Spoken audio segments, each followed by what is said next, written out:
Okay, good morning.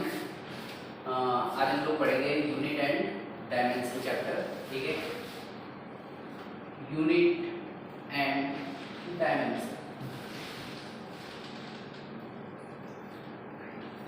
सबसे पहले हम लोग बात करेंगे इसमें फिजिकल क्वांटिटी। फिजिकल क्वांटिटी क्या है भाई? फिजिकल क्वांटिटी ऐसा क्वांटिटी जिनका हम मेजरमेंट करते हैं। The quantity which can be measured that is called physical quantity. ऐसा क्वांटिटी जिनका हम मेजरमेंट नहीं कर सकते, जैसे आप एग्जांपल ले सकते हो फ्रेंडशिप, स्वीटनेस, है ना। ये सारी चीज़ का हम मेजरमेंट नहीं करते तो हम इसे फिजिकल क्वांटिटी के अंडर में नहीं रखते और इसे हम फिजिक्स में भी नहीं पढ़ते। तो फिजिकल क्वांटिटी का डेफिनेशन सबसे पहले लिख लेते हैं। The quantity which can be measured, which can be measured and follow law of physics। Physics के सारे रूल फॉलो होने चाहिए तभी आप उसे फिजिकल क्वांटिटी बोलोगे। एग्जांपल अगर देखा जाए तो सबसे पहला एग्जांपल होगा मास। मास का आप मेजरमेंट करते हो, ठीक है। लेंथ का आप मेजरमेंट करते हो, टाइम का आप मेजरमेंट करते हो। ये सारे क्वांटिटी फिजिकल क्वांटिटी है, ठीक है। ऐसे और बहुत सारे क्वांटिटी मिलेंगे पर this three are the basic physical quantity. इसको आप कैपिटल एम से रिप्रेजेंट कर सकते हो, ये एल से रिप्रेजेंट होता है और ये टी से रिप्रेजेंट होता है, ठीक। अब अगर इस क्वांटिटी का आप मेजरमेंट कर रहे हो तो एक स्टैंडर्ड की जरूरत होगी जिससे आप मेजरमेंट करो। स्टैंडर्ड, स्केल, जो भी आप बोल सकते हो। तो उस स्केल को आप बोलोगे यूनिट, ठीक है। तो जिस स्टैंडर्ड से हम मेजरमेंट करेंगे वो होगा उसका यूनिट। तो लिखेंगे यहाँ पे the standard by which any physical quantity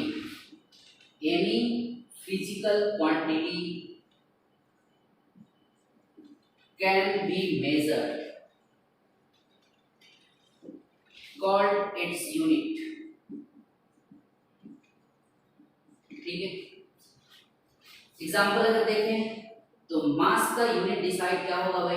ये किलोग्राम में मेजर कर सकते हो, ग्राम में मेजर कर सकते हो, मिलीग्राम मेजर कर सकते हो, ये सारे उसके यूनिट होंगे। अगर आप लेंथ की बात करो, लेंथ का यूनिट क्या रहेगा? मीटर, सेंटीमीटर, डेसीमीटर, डेकामीटर, ठीक। टाइम की बात करें अगर तो टाइम का होगा आवर लिख सकते हो, मिनट लिख सकते हो, सेकंड लिख सकते हो। इसमें बेसिक क्वांटिटी, बेसिक यूनिट क्या रहेगा? सेकंड, सबके लिए वैलिड। अच्छा, किसी भी फिजिकल क्वांटिटी को हम रिप्रेजेंट कैसे करते हैं? तो फिजिकल क्वांटिटी का जो रिप्रेजेंटेशन होगा, फिजिकल क्वांटिटी, इसको आप क्यू से रिप्रेजेंट करोगे और लिखोगे number capital N into unit U, Q equal to N into U. ये मैं क्यों बता रहा हूं? जैसे अगर मैंने कोई नंबर लिया 5, तो 5 कोई भी फिजिकल क्वांटिटी को रिप्रेजेंट नहीं कर रहा है, ठीक है। लेकिन अगर आप बोलोगे 5 मीटर तो ये उसके लेंथ को रिप्रेजेंट कर, आप बोल सकते हो ये लेंथ रिप्रेजेंट कर रहा है। अगर मैं यहाँ पे लिख दूं 5 kg तो ये मास को रिप्रेजेंट कर रहा है। मीन्स अगर फिजिकल क्वांटिटी को आप रिप्रेजेंट करना चाहते हो तो नंबर के साथ उसका यूनिट भी होना जरूरी है, ठीक है। ओके, अब अगर बात करें हम यूनिट सिस्टम की, यूनिट सिस्टम क्योंकि अलग अलग जगह पे अलग अलग स्केल यूज होता है। जैसे कुछ लोग फीट यूज करते हैं, पाउंड यूज करते हैं, है ना। मास के लिए अगर देखा जाए पाउंड यूज करते हैं, कोई मास के लिए किलोग्राम यूज कर रहे हैं, कोई ग्राम यूज कर रहे हैं। तो अलग अलग प्लेसेस पे अलग अलग यूनिट सिस्टम थे, ठीक है। तो उसमें 3 यूनिट सिस्टम इंपॉर्टेंट है। कौन कौन यूनिट सिस्टम है भाई? सबसे फर्स्ट यूनिट सिस्टम जो है एफपीएस यूनिट सिस्टम है। F represents feet, F represent feet, P represent pound and S represent second। Means आप लेंथ को मेजर करते हो फीट में, मास का मेजरमेंट करते हो पाउंड में और टाइम का मेजरमेंट करते हो सेकंड में। तो उससे बना FPS unit system. Second unit system CGS. C का क्या मीनिंग है? Centimetre, gram and second. ये देखो, ये लेंथ को रिप्रेजेंट कर रहा है, ये मास को रिप्रेजेंट कर रहा है और ये टाइम को रिप्रेजेंट कर रहा है। तो ये भी एक यूनिट सिस्टम बन गया। थर्ड यूनिट सिस्टम जो बनाया गया था था वो था MKS यूनिट सिस्टम। M का मतलब मीटर, K का मीनिंग क्या होगा, किलोग्राम, और S का मतलब क्या होगा, सेकंड। तो ये तीन तरह के यूनिट सिस्टम थे, मींस अलग अलग यूनिट सिस्टम अलग अलग जगह पे यूज हो रहे हैं। अब सोचो, अगर मान लो FPS यूनिट सिस्टम है, ये कहां पे यूज होता था, ब्रिटिश लोग इसको यूज करते थे, वहां का यूनिट सिस्टम है। ये अपना यूनिट सिस्टम है, ये इंडियन बोल सकते हो, इंडियन यूनिट सिस्टम। सपोज करो अगर इंडिया से कोई प्रोडक्ट दूसरे जगह पे जा रहा है, लंदन जा रहा है, तो आप यहां से मीटर में मेजर करके भेजोगे, वहां पे मीटर स्केल है ही नहीं, वहां पे फीट स्केल है, तो ये प्रॉब्लम बहुत ज्यादा बढ़ गया। ठीक है, तो सारे कंट्री वाले ने मिलके एक कॉमन यूनिट सिस्टम बनाया, जिसे बोला स्टैंडर्ड इंटरनेशनल यूनिट सिस्टम, उसको बोला SI unit system, SI unit system. अब SI यूनिट सिस्टम जब डिसाइड होता है, सब लोग मीटिंग किए हुए हैं, बैठे हुए हैं, तो जितने भी फिजिक्स में क्वांटिटी यूज होंगे, सारे क्वांटिटी का आप यूनिट डिसाइड करोगे, जितने भी फिजिक्स के क्वांटिटी होंगे, क्योंकि ये तीन ही क्वांटिटी तो है नहीं, मास लेंथ टाइम ही एक फिजिकल क्वांटिटी तो है नहीं, और बहुत सारे क्वांटिटी हैं जिनका यूनिट डिसाइड करना जरूरी है। तो कौन कौन, अब हम लोग बात कर रहे हैं SI यूनिट सिस्टम की। SI यूनिट सिस्टम, सबसे पहले बात आई मास की, तो मास का क्या यूनिट डिसाइड हुआ, किलोग्राम। अब ये सबको मानना है, ऑल ओवर द वर्ल्ड ये सबको मानना है कि मास का जो यूनिट होगा वो किलोग्राम ही होगा। ठीक है, लेंथ का यूनिट मीटर, ये सबको मानना है। टाइम का यूनिट सेकंड, और जो क्वांटिटी है, आप जो यहाँ पे 3 क्वांटिटी देख रहे हो, सब अपने आप में ही इंडिपेंडेंट है। मास का लेंथ टाइम से कोई मतलब नहीं, लेंथ का मास टाइम से कोई मतलब नहीं, है ना, सब अपने आप में ही इंडिपेंडेंट है। तो ये देखा गया कि फिजिक्स में और कितने क्वांटिटी है जो अपने आप में ही इंडिपेंडेंट है। ठीक है, तो नेक्स्ट आया करंट। करंट भी ऐसा क्वांटिटी है जो अपने आप में ही इंडिपेंडेंट है। तो करंट का यूनिट क्या हो गया भाई, एम्पियर, इसको ए से रिप्रेजेंट करा। टेम्परेचर, टेम्परेचर केल्विन स्केल है, इसको के से रिप्रेजेंट करा। फिर amount of substance, amount of substance सबका बेसिक जो कॉन्सेप्ट होगा मैं अभी बताऊंगा आपको। अमाउंट ऑफ सब्सटेंस को मोल से रिप्रेजेंट करा, MOL से रिप्रेजेंट करते हैं। और लास्ट है luminous intensity, luminous intensity, luminous intensity में ये होगा कैंडेला, कैंडेला इसका यूनिट है, CD से इसे रिप्रेजेंट किया जाता है। ठीक है, ये जो 7 क्वांटिटी मिले बहुत पहले ये मिले, और ये सारे अपने आप में ही इंडिपेंडेंट थे, इनको बोला fundamental physical quantity, fundamental physical quantity.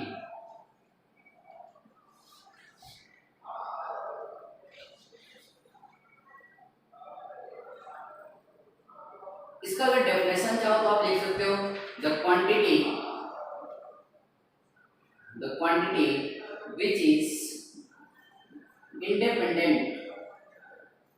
which is independent from other physical quantity। ठीक है, अब कुछ टाइम के बाद जब ये 7 क्वांटिटी डिसाइड हो गया, तो कुछ टाइम के बाद 2 और ऐसे क्वांटिटी मिले, वो भी अपने आप में इंडिपेंडेंट है, उनका नाम दिया गया सप्लीमेंट्री। है तो फंडामेंटल जैसा ही बिहेवियर, पर बाद में आने के कारण उनका नाम क्या पड़ा, supplementary physical quantity, supplementary physical quantity. इसमें कौन कौन आया भाई, तो सबसे पहला था प्लेन एंगल। प्लेन एंगल मतलब सपोज कर लो एक रॉड है, यहाँ पे रॉड का मैंने ओरिएंटेशन चेंज कर दिया। देखो पहले रॉड यहाँ पे था, लेंथ एल ही था, यहाँ पे भी एल ही है, पर इसका ओरिएंटेशन बदल गया। तो अगर देखा जाए तो क्या बदला यहाँ पे, तो इसको बोला एंगल, थीटा से रिप्रेजेंट करते हैं इसको एंगल। प्लेन एंगल, इसका यूनिट क्या डिसाइड हुआ भाई? रेडियन, आर ए डी से रिप्रेजेंट करते हैं। और सेकंड था सॉलिड एंगल। ये जो प्लेन एंगल आप बोल रहे हो एक प्लेन पे आप बना सकते हो, जैसे बोर्ड पे मैंने ये एंगल बना दिया तो वो प्लेन एंगल हो गया। लेकिन कोई ऐसा भी एंगल होगा जो बोर्ड पे आप नहीं ड्रॉ कर सकते हो, जैसे कि कोन, ठीक है, ये 3D में ड्रॉ होगा, ठीक है। यहाँ पे जो एंगल बनता है वो एरिया वाइज चेंज होता है, जैसे जैसे आप आगे बढ़ते हो उसका एरिया बढ़ते जाता है, तो एरिया वाइज उसका एंगल बदलता है। तो इस एंगल को बोला सॉलिड एंगल। सॉलिड एंगल का यूनिट क्या है भाई? स्टेरेडियन। स्टेरेडियन, इसको एसआर से रिप्रेजेंट किया, ठीक है। ये थे अपने टोटल 9 क्वांटिटी जो अपने आप में ही इंडिपेंडेंट थे, इनका नाम बोला फंडामेंटल फिजिकल क्वांटिटी, ठीक है। ये आप पॉज करके नोट कर सकते हो।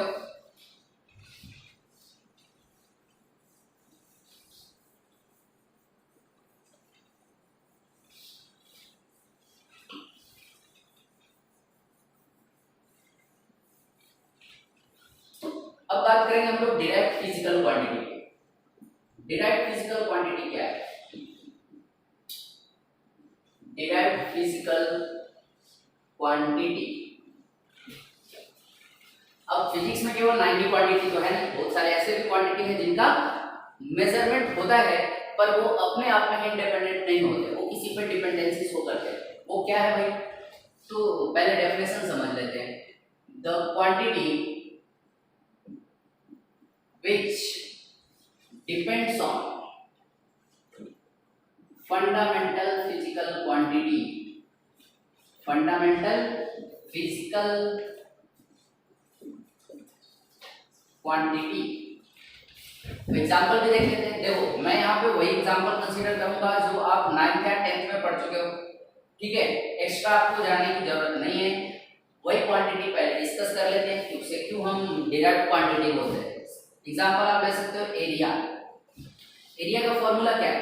लेंथ इनटू विड्थ, ठीक।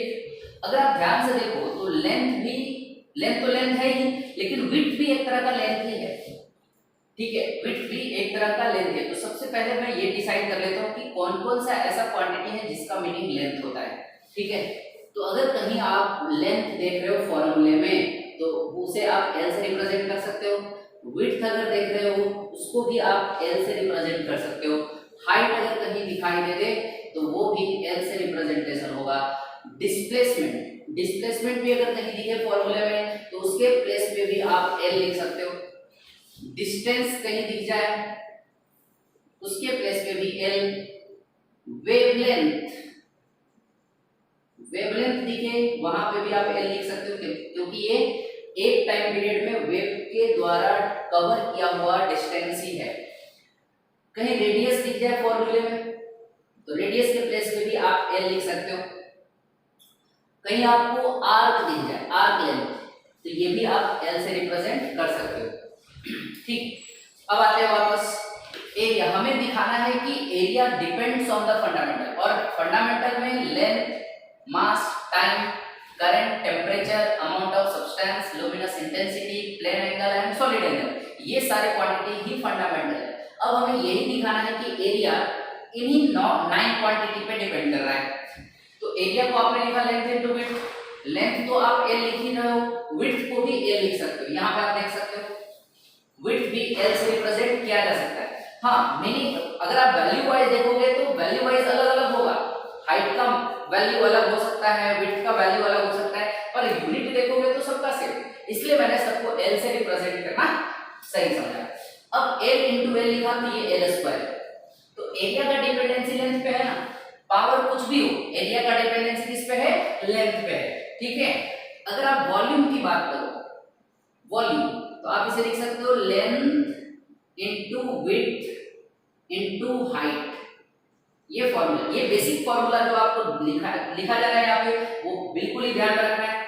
Length into width into height, सबका मतलब आप एल लिख सकते हो। L into L means this is L cube. Volume also depends on the length. Power अलग अलग है, एरिया का पावर 2 है, वॉल्यूम का पावर 3 है, उससे हमें कोई मतलब नहीं है। हमें केवल डिपेंडेंसी दिखाना है, क्या ये लेंथ पे डिपेंड डिपेंड कर रहा है, इसलिए इसे डिराइव्ड क्वांटिटी आप बोल सकते हो। नेक्स्ट अगर एग्जांपल देखें तो वो है डेंसिटी। डेंसिटी क्या है? Mass divided by volume,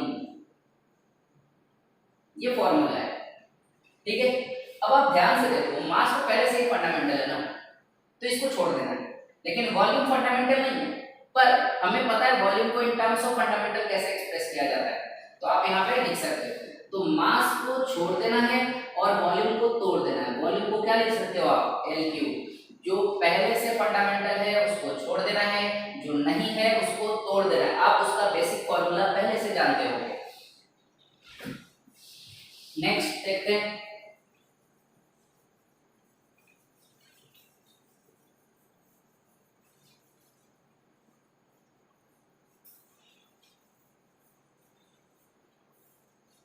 displacement पहले से ही फंडामेंटल है, डिस्टेंस पहले से ही फंडामेंटल है।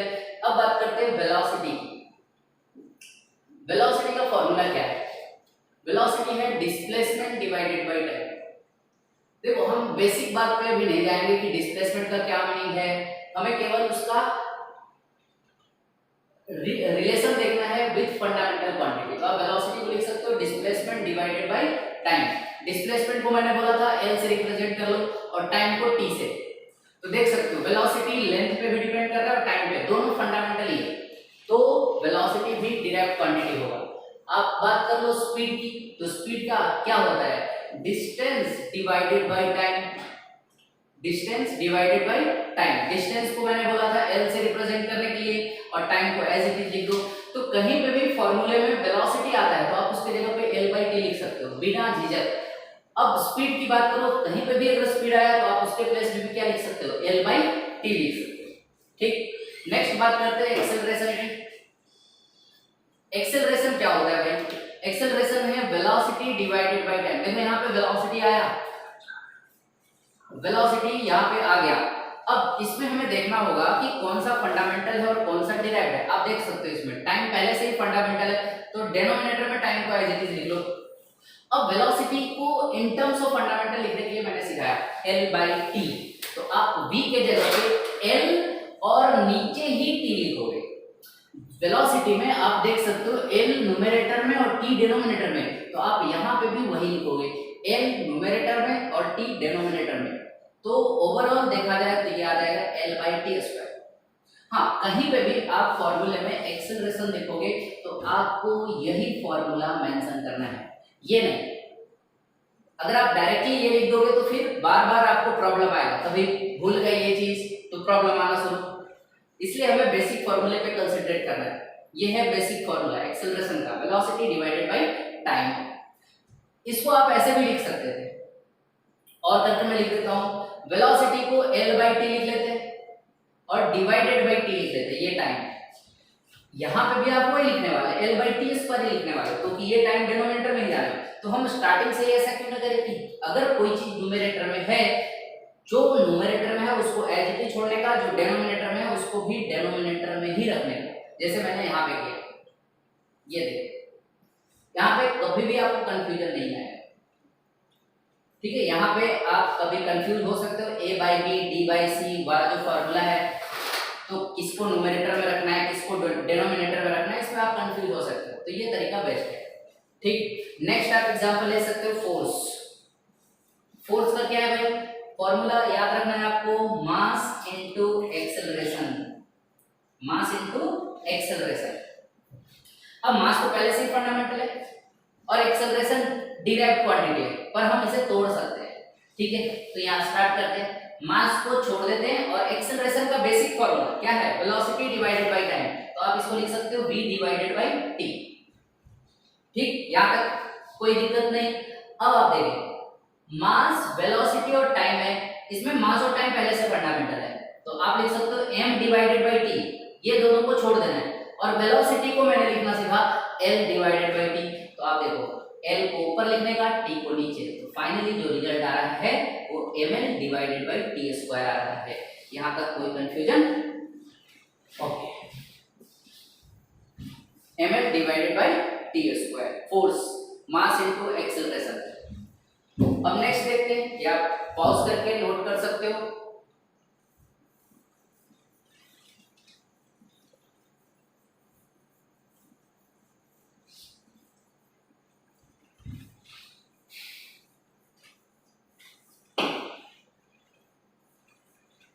नेक्स्ट हम लोग बात करेंगे वर्क डन। वर्क डन का क्या फॉर्मूला है?